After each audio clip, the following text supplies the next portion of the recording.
નમસ્કાર મિત્રો, અમારી ચેનલમાં તમારું સ્વાગત છે। નર્મદા કોલોવન ગામે ત્યારે 9 વર્ષની બાળકી પર દીપડાનો હુમલાની ઘટના સામે આવી છે।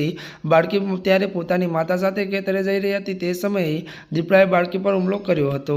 જોકે જણાવી દઈએ કે બાળકીના પિતાએ દીપડા પર પીછો કરી હતી। જોકે બાળકી હદે ઇજાગ્રસ્ત થઈ હતી કે તેનો જીવ બચી શક્યો ન હતો। ઘટનાના 9 વર્ષીય બાળકીનું મોત થતાં લોકોમાં રોજ જોવા મળી રહ્યો છે।